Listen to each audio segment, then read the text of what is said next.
Moving on, the future of Afghanistan seems to be trapped in uncertainty.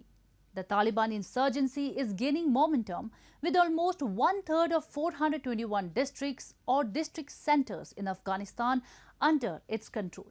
As the US and NATO forces are leaving the country, the insurgent group has intensified its offensive against the government.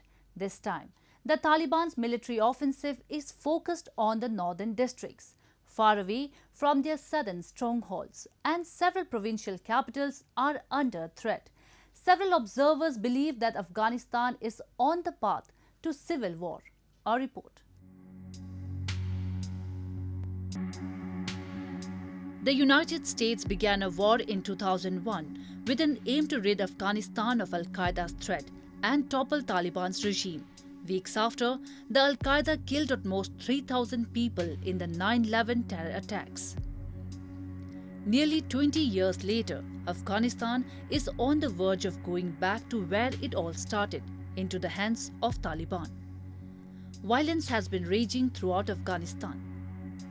The weeks since US President Joe Biden announced the complete withdrawal of its troops by September 11, with intra-Afghan talks stuttering, Taliban has captured almost 200 districts of Afghanistan. In the latest move, the Taliban claim to have entered and captured Kalai-Nau, the first regional capital to face an all-out offensive by it. The Afghan government has flown in its commandos to push back the Taliban and take control of the provincial capital in northwestern Badghis province. همکنون که ما با شما صحبت میکنم ما در شهر قرنو حضور داریم. رهبری بخش از رهبری امنیتی ما در شهر قرنو حضور دارند. میخوام اطمینان بدم که تمام نیروهای امنیتی و دفاعی ما به شمول قطعات خاص و اسپیشال فورس از شهر قرنو دفاع میکنند و دشمن همکنون که با ما درگیر است در بعضی از نقاط شهر هم برش تلفات وارد شده و هم شکست مواجه شده.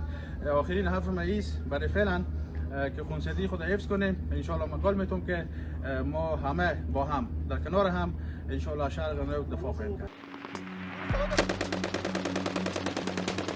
Amid the rapid territorial gains made by the Taliban over the last 2 months, Afghan forces look helpless, left alone to defend themselves after being abandoned by the US forces. According to the Tajik Border Guard Service, more than 1,000 Afghan security personnel fled across the border into Tajikistan last week, underscoring a rapidly deteriorating situation. However, even amid Taliban advances, Afghan government reassured the people that the current security situation is under control. قطعات خاص نیروهای ویژه که در افغانستان است فعلا اکثریتش رهبریتش در قندوز مستقر است، از این رهبری می شود.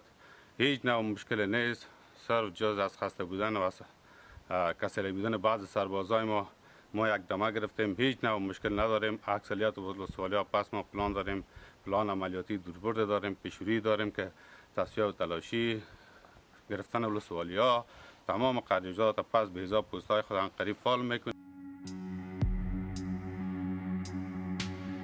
The security situation in the country is getting bad to worse. Since mid-April, when US President Joe Biden announced the end of Afghanistan's forever war, the Taliban had made strides throughout the country. But their most significant gains has been in the northern half of the country, a traditional stronghold of the US allied warlords which helped defeat them in 2001. In the last week, the Taliban have overrun areas bordering 5 countries: Iran, Tajikistan, Turkmenistan, China and Pakistan. Meanwhile, the US military is living from its bases quietly. Last week, the Americans left Bagram airfield, its key base in Afghanistan, in the dead of night without even notifying the Afghans, marking a symbolic end of the longest war in American history. America says that it has completed 90% of the troop withdrawal. The US military in Afghanistan will end entirely on August 31, despite new concerns about the possibility of a civil war. Afghanistan is not their problem anymore, President Joe Biden says. It is up to the Afghan people alone how they run the country. We did not go to Afghanistan to nation build.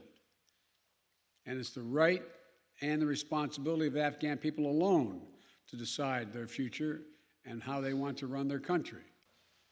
I will not send another generation of Americans to war in Afghanistan with no reasonable expectation of achieving a different outcome.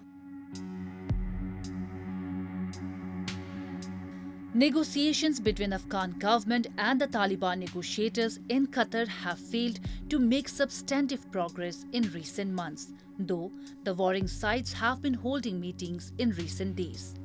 According to several reports, Pakistani terrorists are also fighting for the Taliban in Afghanistan.